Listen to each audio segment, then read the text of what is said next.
Everything in moderation doesn't work, and we all know that. If you're watching this video, I'm sure you've tried this approach at least once in your life, and I can almost guarantee it didn't work. Otherwise, you wouldn't still be insulin resistant, and you wouldn't be watching this video. The truth is, there are foods that are better and worse for our insulin, and that's just the reality. Now, I don't say this to discourage you. You don't have to go on a crash diet in order to reverse insulin resistance. That's not what I'm saying here. There are a lot of foods that are insulin friendly. In fact, I did a video earlier this week on the best 100 foods you can eat. But today we're going to be discussing the ones to avoid. And this doesn't mean you can never eat these foods ever again, but if you limit them when you can, you're going to see faster results. Because if you're insulin resistant, you might find it difficult to lose weight, you might experience intense sugar cravings, or have dark patches of skin. And if left untreated, insulin resistance can lead to type 2 diabetes, PCOS, heart disease, and more. And limiting these foods can help. So let's go through 10 to avoid. Number 1 is bread. Bread is definitely not a good option for anyone who's looking to reverse insulin resistance, who's trying to keep their insulin levels low. And I'm talking about all types of bread. White bread, whole wheat bread, rye bread, sourdough.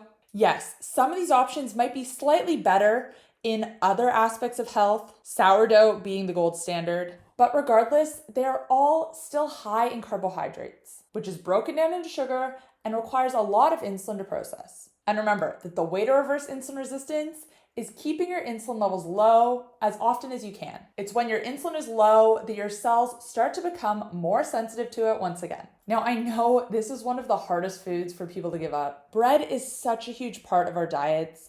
Eggs on toast for breakfast, sandwiches for lunch, bread rolls with dinner. But I promise you, it's easier to make the switch than you might think. And there doesn't always have to be a one-to-one swap. There are ways to make basically the same meals, but without the bread. Take burritos, for example. Burrito bowls are a great alternative. Or a burger that you would normally eat on a bun, choose a lettuce wrap instead. Instead of eggs on toast, you can ditch the bread and make an omelet or scramble instead. And these are just some examples of how you can skip the bread. Try these out and your insulin levels will thank you. Number 2, fruit juice. Now, I think that most people nowadays know that juice is basically just sugar. And this is juice you make at home. This is juice you buy from the shops. This is juice without added sugar. It has a lot of sugar already naturally. It is actually much worse for your blood sugar and insulin levels to drink a glass of orange juice than it is to eat an orange. Juice is a refined source of sugar, and it's absorbed very easily and very quickly by the body. When you drink juice, your blood sugar will spike significantly, and your insulin will have to as well to deal with the blood sugar. And if you're insulin resistant, your blood sugar and insulin can stay elevated for hours afterwards from just one seemingly harmless glass of juice. Now, in terms of an alternative, eating the fruit whole is always going to be better, or choosing low sugar drinks instead. Number 3, baked goods. This includes muffins, croissants, pastries, pretty much everything you find at a bakery you want to stay away from. All these foods contain refined grains, and they will have a significant impact on our blood sugar and insulin levels. Now, I know these foods can be tough to avoid, especially if you're at a celebration, a birthday, anything like that. But what I will say is what matters is what you do the majority of the time and not the minority. All of the decisions you make compound and will get you closer and closer to your goal. Or if you're making the wrong choices, they can get you further and further away. But eating something like a slice of cake once in a while at the birthday party, that's not going to derail you. You don't have to beat yourself up. Progress is better than perfection. So yes, limit these foods as much as you can, avoid them as much as possible. But at the end of the day, when we're trying to get healthy, the ultimate goal is to enjoy our life. And if we're not doing that, then we're missing the point. Number 4, vegetable oils. Now this one's interesting.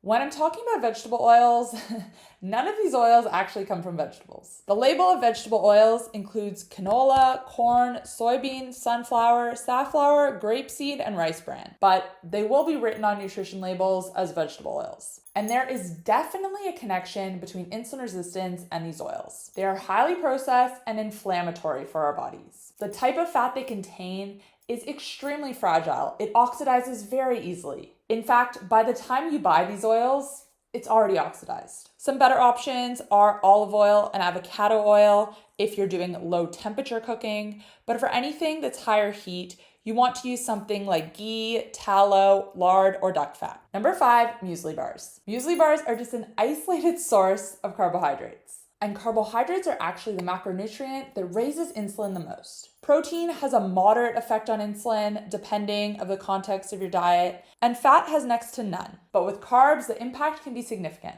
and especially when they're consumed in isolation, such as with muesli bars. Now, in terms of a swap, this one I'm a little bit wary of because ideally, when you're working to reverse insulin resistance, you don't want to be snacking. The best thing you can do is have 2 to 3 meals per day and make these meals big enough to satisfy you. Make sure they have a bare minimum of 30 grams of protein, ideally closer to 40 or 50 grams. If you get enough protein in at your meals, you're not going to be hungry for snacks in between. And that's why you might not even need an alternative. If you do need a snack, choose snacks that are higher in protein and fat instead. And I did a video a few weeks ago on the best high protein snacks for insulin resistance, which I can link above and you can check out afterwards. Number 6, dried fruit. Any type of dried fruit, not insulin friendly.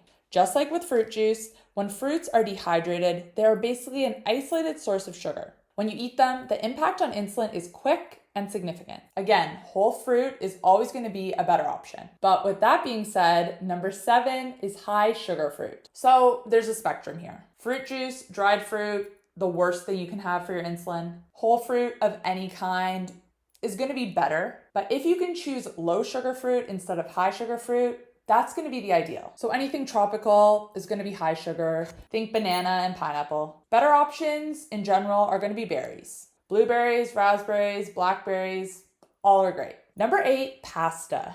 Like bread and some of the other foods we've spoken about today, pasta is a refined source of carbohydrates. And this means it's going to have a big impact on our blood sugar and insulin. And finally, number 10, beans and legumes. Now, these are often recommended as a good source of plant protein. However, they are much higher in carbs than they are in protein. In order to get any meaningful amount of protein, you need to consume them in pretty high amounts. And the protein they do contain, it's not that bioavailable, meaning you have to eat even more to get the same amount of protein you would get from other foods. Animal protein is always going to be a better option.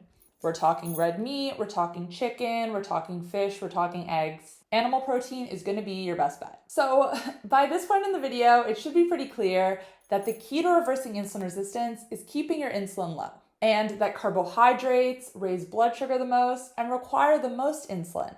Now, you don't need to cut carbs entirely out of your diet. Yes, low carb diets can be extremely effective for reversing insulin resistance. But even if you're just smart about your carbs, don't eat them in isolation. Like I said, avoid them when they're refined, so avoid fruit juices. Have complex carbs instead if you're gonna have them. Again, everything's on a spectrum. You can always make a better choice, but you can also always make a worse choice. Don't beat yourself up. Make the best choice you can in whatever situation you're in. Like I said, progress over perfection.